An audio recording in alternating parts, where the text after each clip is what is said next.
Friends hello and welcome to SRS academy. Friends last class में हमने वंशानुक्रम और वातावरण के बारे में पढ़ा था कि क्या होता है।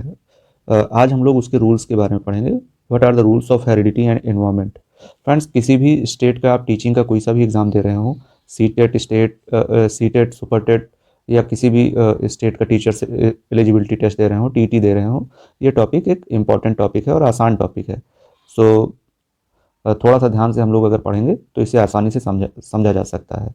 फ्रेंड्स वीडियो स्टार्ट करने से पहले एक इम्पॉर्टेंट इन्फॉर्मेशन, इस चैनल पर पढ़ाए गए किसी भी टॉपिक का अगर आपको PDF नोट्स चाहिए तो इस दिए गए व्हाट्सएप नंबर पर आप मैसेज करके उसका टॉपिक का नाम लिखें और आपको उसका PDF प्रोवाइड कर दिया जाएगा। So friends let's start the topic. तो फ्रेंड्स लास्ट क्लास में हमने ये पढ़ा था वंशानुक्रम और वातावरण में क्या डिफरेंस है। आज हम लोग पढ़ेंगे वंशानुक्रम का नियम और उनका बाल विकास पर क्या प्रभाव पड़ता है। इसके पश्चात हम लोग वातावरण को भी देखेंगे। So let's start from the first topic, that is वंशानुक्रम का नियम, रूल्स ऑफ हेरिडिटी। पहला नियम है निरंतरता का नियम। निरंतरता का नियम, इस नियम के अनुसार संतान को जो भी गुणसूत्र प्राप्त होते हैं वो वैसे के वैसे अगली पीढ़ी में हस्तांतरण हो जाते हैं। उनको बदला नहीं जा सकता है। इसी कारण वंशानुक्रम को स्थिर माना जाता है। यानी कि निरंतरता के नियम में यह बताया गया है कि संतान को जो भी गुणसूत्र अपने माता पिता से प्राप्त होते हैं वैसे के वैसे ही गुणसूत्र वो अपनी अगली पीढ़ी में ट्रांसफ़र कर देता है। इसी वजह से हम यह कह सकते हैं कि यह एक स्थिर प्रक्रिया है और इसे स्थिर प्रक्रिया भी माना जाता है। समानता का नियम, दूसरा नियम है समानता का नियम। समानता के नियम में, इस नियम के अनुसार जैसे माता पिता होते हैं उनकी संतानें भी वैसी होती हैं। इस नियम के अनुसार माता पिता के अंदर जो भी गुण होंगे, चाहे वो फिजिकल हों या फिर उनकी जो प्रॉपर्टीज़ हों, उनकी आदतें हों, वे वैसी की वैसी ही उनकी अगली पीढ़ी में ट्रांसफ़र हो जाते हैं। एक मनोवैज्ञानिक हुए हैं सोहेंसन। सोहेंसन के अनुसार बुद्धिमान माता पिता की संतानें भी बुद्धिमान होती हैं और मंदबुद्धि माता पिता की संतान मंदबुद्धि होती हैं। हालांकि वर्तमान समय में इस नियम को अधूरा माना जाता है, यह पूर्ण नियम नहीं है और यह सत्य भी हम लोग देखते हैं कि कोई भी बालक अपने गोल डायरेक्टेड बिहेवियर और अपने प्रैक्टिस के थ्रू कुछ भी अचीव कर सकता है। ऐसा इसी वजह से इसे अधूरा माना जाता है। तीसरा नियम है भिन्नता का नियम। भिन्नता के नियम के अनुसार माता पिता से उत्पन्न एक से अधिक संतानों के गुण एक दूसरे से भिन्न होते हैं। बिल्कुल सही बात है। हम यह देखते भी हैं कि यह जरूरी नहीं कि किसी भी माता पिता की अगर 2 संतानें हैं तो वे उनके गुणों में भी समान हों और उनकी रुचियां भी समान हों। हो सकता है एक बच्चा पढ़ने में तेज हो और दूसरा खेल में काफ़ी अच्छा हो, तो यह नियम उनकी भिन्नता के नियम के अंतर्गत आता है। चौथा नियम है प्रत्यागमन का नियम। इस नियम के अनुसार संतान को मिलने वाले गुणसूत्रों में माता पिता में किसी एक के गुणसूत्र दूसरे पर अधिक प्रभावशाली हो जाते हैं तो उत्पन्न संतान विपरीत गुणों की होती है। यानी कि जब संतान को जो भी गुणसूत्र अपने माता पिता से मिलते हैं, यदि उसमें पिता या माता का गुणसूत्र एक दूसरे पर अधिक प्रभावशाली हो जाता है तो उत्पन्न होने वाली संतान विपरीत गुणों की होती है। इस नियम को क्या बोलते हैं? प्रत्यागमन का नियम। पांचवा नियम क्या है? संक्रमण का नियम। इस नियम के अनुसार संतान को मिलने वाले गुणसूत्रों में माता पिता के जीवन की उपलब्धि भी संक्रमित होती है। हो सकता है कोई माता पिता पढ़ाई में मेहनत करके काफ़ी कुछ अचीव करता है, नॉलेज में अचीव करता है, तो उसके कुछ न कुछ गुण जो है उसके संतानों में भी ट्रांसफ़र हो जाते हैं। इस नियम को क्या बोलते हैं? संक्रमण का नियम। छठवां नियम है संयोग का नियम। इस नियम के अनुसार वंशानुक्रम के सभी नियम संयोग पर आधारित होते हैं। यह एक बहुत ही महत्वपूर्ण बिंदु है, इसे ध्यान देने की आवश्यकता है। इस नियम के अनुसार संयोग पर आधारित होते हैं। सभी गुण, सभी नियम जो भी हमने ऊपर पढ़े हैं, ये सभी संयोग पर निर्धारित होते हैं, जिसका सही वर्णन नहीं किया जा सकता है। इसका मतलब यह है कि किस उम्र में कौन सा गुण बालक के अंदर उत्पन्न हो या किसके अंदर किस पीढ़ी का गुण, कौन सा बालक किस पीढ़ी के गुण के प्रति रुचि दिखाए, या आप निर्धारित या पूर्ण रूप से नहीं बता सकते हैं। यह एक संयोग है कि किस प्रकार की रुचि और कौन सा गुण किस बालक के अंदर होगा। इसी वजह से वंशानुक्रम के सभी नियम किस पर आधारित होते हैं? संयोग पर आधारित होते हैं। बाल विकास पर वंशानुक्रम का प्रभाव, आइए देखते हैं कि बाल विकास, child development is how affected by वंशानुक्रम और हेरिडिटी। बाल विकास में कई सारे महत्वपूर्ण मनोवैज्ञानिक हुए हैं। सभी ने अपने अपने मत इस विषय में दिए हैं कि किस प्रकार बाल विकास जो है वंशानुक्रम के कारण प्रभावित होता है। आइए देखते हैं डिफरेंट साइंटिस्ट के थ्रू बताए गए उनके अपने अपने व्यू क्या थे। स्पीयरमैन और गोडार्ड का मानना था बुद्धि वंशानुक्रम से प्राप्त होती है।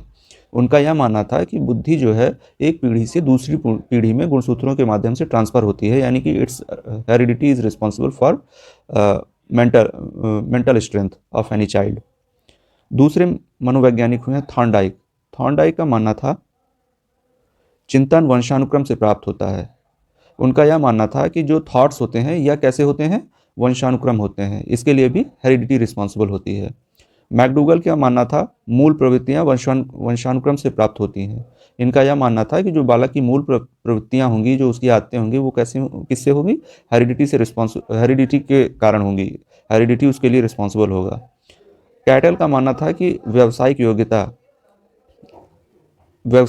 वंशानुक्रम से मिलती है। व्यावसायिक योग्यता यानी कि जो उसके पिता का जो भी व्यवसाय रहा होगा, उसके बालक के अंदर उस प्रकार की योग्यता हो जाएगी। लेकिन वर्तमान समय में हम लोग यह देखते हैं कि ऐसा कुछ भी नहीं है। कोई भी बालक कैसी भी व्यावसायिक योग्यता को ग्रहण कर सकता है अपने प्रैक्टिस या मेहनत के वजह से। तो फिर भी कैटल का यह मानना था कि व्यावसायिक योग्यता वंशानुक्रम से मिलती है। गाल्टन का मानना था कि महानता का गुण वंशानुक्रम से आता है, यानी कि जो जिसका पिता महान होगा उसका बेटा भी महान होगा। यानी कि नॉर्मल आदमी के अंदर वह गुण एक तरीके से हम ये कह सकते हैं कि नहीं होता है। इनके अनुसार जो जिसका पिता महान होगा उसी का लड़का महान होगा, ऐसा तो हम लोग नहीं देखते हैं। तो फिर भी गाल्टन का मानना था महानता का गुणसूत्र कैसे होता है, वंशानुक्रम होता है। डगलस का मानना था चरित्र वंशानुक्रम से आता है। ठीक है फ्रेंड्स, तो वंशानुक्रम को हमने काफ़ी हद तक पढ़ा। लेट्स स्टार्ट द टॉपिक वातावरण, एनवायरनमेंट। एनवायरनमेंट हमने लास्ट टॉपिक में भी पढ़ा था कि बालक के चारों तरफ की जो उसका सराउंडिंग होगा, जो भी वह देखता है, जो भी उससे सीखता है, वह क्या कहलाता है, उसका वातावरण या एनवायरनमेंट। उससे बालक का संज्ञान, उसको काफ़ी नॉलेज गेन होती है और धीरे धीरे वह अपनी भाषा का भी डेवलप करता है। ऐसा हमने प्रीवियस मनोवैज्ञानिकों के थॉट्स विचारों में देखा था, जैसा कि जीन पियाजे और लेव वाइगोस्की में के विचारों को हमने देखा था लास्ट क्लासेस में। सो let's start the topic environment. बालक के जन्म के बाद जो भी बाहरी शक्ति उसे प्रभावित करती हैं वातावरण कहलाती हैं। जो भी उसके चारों तरफ चीज़ें उसकी आदतों में, उसकी विचारों में कहीं न कहीं कोई न कोई अपना छाप या प्रभाव छोड़ती हैं, वे क्या कहलाती हैं, वातावरण कहलाती हैं। वंशानुक्रम से मिली शक्तियाँ वातावरण में ही विकसित होती हैं। जो भी हमें हेरिडिटी मिलती है उनका डेवलपमेंट कहाँ होता है, वातावरण में होता है। चार्ल्स कूले के अनुसार उनकी पुस्तक में हम लोग चार्ल्स कूले की पुस्तक human nature and social order में वातावरण को 2 भागों में विभाजित किया गया है। चार्ल्स कूले की बुक थी, उसमें जिसका नाम था human nature and social order. इसमें इन्वायरमेंट को इन्होंने 2 पार्ट्स में डिवाइड किया है। पहला प्राइमरी और दूसरा सेकेंडरी, प्राथमिक और द्वितीय। द्वितीय यानी कि गॉड। आइए देखते हैं प्राइमरी में क्या है। प्राइमरी वातावरण को इन्होंने 4 तत्व में विभाजित किया है। पहला है परिवार, विद्यालय, मित्र और पड़ोस। यह सीटेट के लिए बहुत ही महत्वपूर्ण है और एक चीज़ इसमें ध्यान देने वाली बात है कि इनका सीक्वेंस भी आप ऐसे ही याद करें जिस सीक्वेंस में ये लिखा हुआ है।